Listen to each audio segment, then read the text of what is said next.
Obviously, they can't go ahead and try and book Conor for Las Vegas, New York, when he doesn't have, immigration status. Obviously, now it's intact. Obviously, we can go forward now and see when this fight's going to happen. Is this fight going to happen? Yeah, 100%. I get excited thinking about it myself because I've spoken to Khabib's agent quite a bit over the last couple of months, and he said to me, we've big news coming. So that sort of says to me that maybe Khabib's side have signed off on a deal with the UFC to make this fight happen, and the UFC were just waiting for today to get that over the line. Now that they have it over the line, my colleague who I do my podcast with, Peter Carroll, was speaking with Owen Roddy earlier on this evening, and his exact words were, they're very eager to set a date for that Khabib fight. So Conor's end, they're looking for a date. The UFC are looking for a date. Ali Abdelaziz, who's Khabib's manager, they are certainly looking to make this fight happen. So I think 100% before the end of the year we're going to see this fight. How long is it since McGregor was last in a UFC ring? November 2016. So we'll be looking at 2 years. 2 years. Is this not a very dangerous fight for him to take on his return? I think so, yeah. But we saw the fight obviously Khabib had in New York when, I think there was 4 or 5 opponents mentioned the week after Tony Ferguson fell out. Then Max Holloway stepped in. Then we had, Max missed weight. Then it was going to be Paul Felder. Eventually it was Ali Akinta. So that says to me, Khabib's tactics, his skill set, he's very comfortable in what he's going to do. It's about being able to stop Khabib.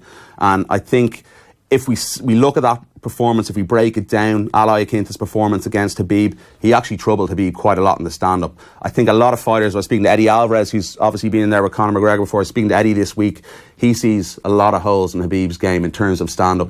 And I think if you look at that fight back, there's areas in which if Conor does connect with that left hand, it could be a short night for Khabib, but Khabib will go into the fight as favourite because he's obviously never been beaten.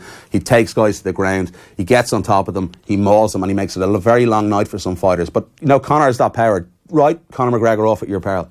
It felt at the time of the incident with the bus that maybe this was actually a turning point in the relationship between McGregor and the UFC, and Dana White was particularly incensed by what had happened, how much of that was for the cameras and the other fighters in the UFC and having to be seen to take a stand. Has that all been smoothed over? Yeah, 100%. I think it was smoothed over, and I even said it when I was on to, Dana has this mindset and this attitude that can change in, a split second. It's the worst thing in the world at the time. 24 hours later, when he sees that footage, it's a fight scenario promotion for him. And they're going to use that tenfold in the build-up to this fight. They're going to use all the pictures of the dolly going through the windscreen.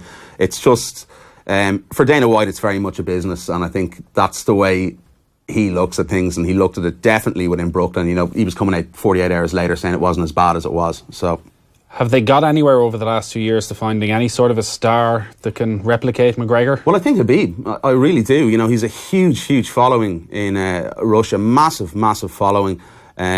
He's a guy who's very brash. He's arrogant. He says what he wants. He's along the lines of Conor McGregor. There's a massive Russian community. I was actually very surprised in Brooklyn, for the open workouts when we were there for that fight.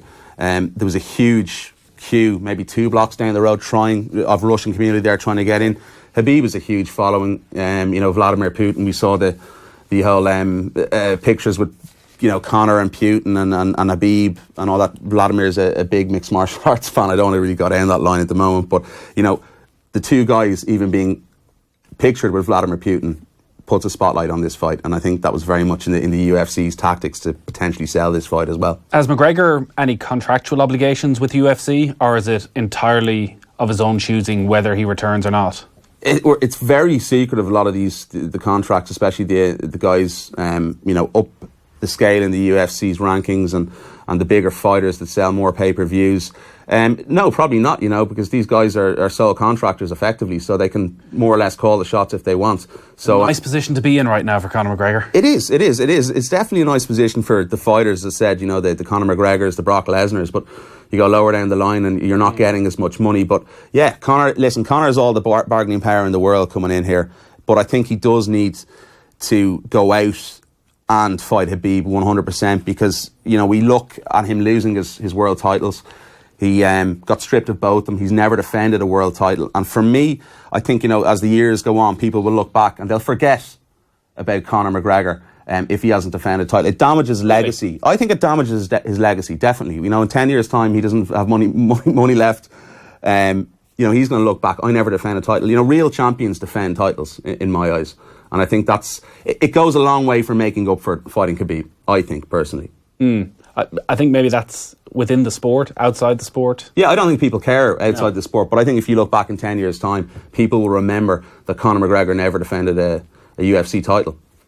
The possible dates, October 6th in Vegas or November 3rd in Madison Square Garden, or possibly right at the end of the year, December 29th in Vegas.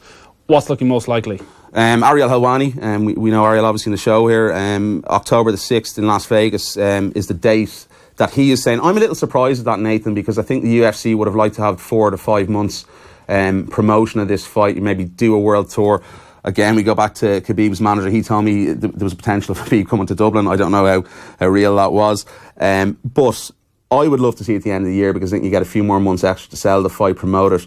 But it depends on when the guys want to get back in there. You know, as far as I'm aware, Khabib has obviously said to the UFC he wants certain dates, so they'll obviously try and accommodate Conor into that now as well. You're excited?